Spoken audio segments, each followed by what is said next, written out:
নমস্কার বন্ধুরা, রমা কুকিংয়ে সবাইকে স্বাগত জানাই। চলে এসেছি আজকে আরও একটি রেসিপি নিয়ে, যেটার নাম গন্ধরাজ রুই। এই রেসিপিটা আপনারা কাতলা মাছ, রুই মাছ, ভেটকি মাছ আর মাছ যে কোনো বড় মাছ দিয়েই বানিয়ে নিতে পারেন। এই রান্নাটা বানানো খুবই সহজ, ঘরে থাকা উপকরণ দিয়েই বানিয়ে নেওয়া যায়। এই রেসিপিটা খেতেও দারুণ সুস্বাদু হয়। চলুন তাহলে দেখে নেওয়া যাক আজকের রেসিপি।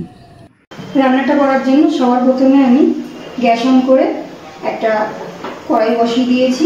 এবার এর মধ্যে দিয়ে দিচ্ছি সরষের তেল। তেলটা গরম করে নেব। তেলটা গরম হয়ে গেছে, এবার আমি মাছগুলো ভেজে নেব। এখানে আছে 4 পিস রুই মাছ। আমি এগুলো গাদার পিস নিয়ে নিয়েছি। এইগুলোকে আমি ভালো করে ধুয়ে অল্প একটু হলুদ মাখিয়ে আর নুন মাখিয়ে নিয়ে নিয়েছি। আর একটু লেবুর রস আমি মাখিয়ে 10 মিনিট রেখে দিয়েছিলাম। এবার আমি মাছগুলো ভেজে নিচ্ছি। মাছগুলো একটু উল্টে দিচ্ছি। মাছগুলো ভাজা হয়ে গেছে, মাছগুলো তুলে নিচ্ছি। খুব বেশি কড়া করে মাছগুলো ভাজিনি। এবারে এই মাছ ভাজার তেলে দিয়ে দেবো 1 চামচ আদা আর কাঁচা লঙ্কা বাটা। দিয়ে দিচ্ছি একটু জল। আদা আর কাঁচা লঙ্কা বাটা ভালো করে একটু কষিয়ে নিচ্ছি।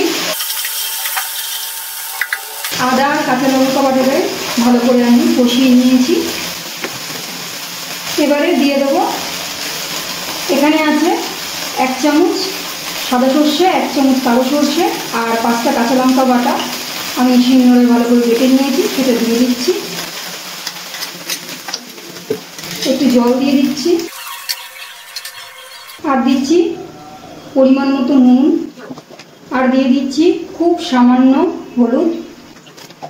সব কিছু এবার ভালো করে কষিয়ে নেব। খুব ভালো করে মশলাটা কষিয়ে নিয়েছি। এবারে এর মধ্যে দিয়ে দিচ্ছি ফ্যাটানো টক দই। টক দই দেওয়ার পর গ্যাসের ফ্লেমটা একদম লোতে রেখে দিতে হবে। এবারে সব কিছু ভালো করে মিশিয়ে নিচ্ছি। খুব ভালো করে নাড়াচাড়া করে নিয়েছি। দইটা মশলার সাথে একদম মিশে গেছে। এবারে আমি এর মধ্যে দিয়ে দিচ্ছি ভেজে রাখা মাছ। মশলার সাথে মাছটাকে ভালো করে আরেকটু কষিয়ে নেব। এবারে গ্যাসের ফ্লেমটা লোতে রেখে একটা ঢাকনা দিয়ে ঢেকে দিচ্ছি। এবারে ঢাকনাটা তুলে নিচ্ছি। মশলা থেকে একদম তেল ছেড়ে দিয়েছে। এবারে একটু মাছগুলো উল্টে পাল্টে নাড়াচাড়া করে নিচ্ছি।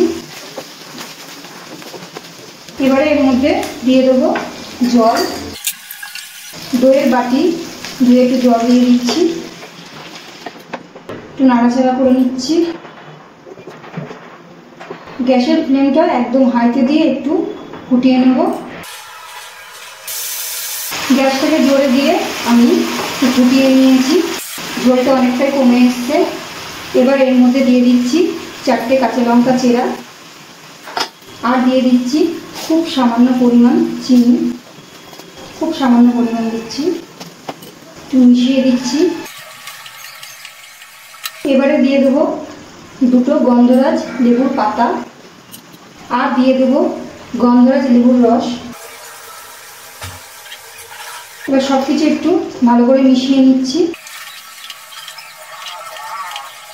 এবার গ্যাসের ফ্লেমটা লোতে দিয়ে আমি একটু ঢাকা দিয়ে দিচ্ছি।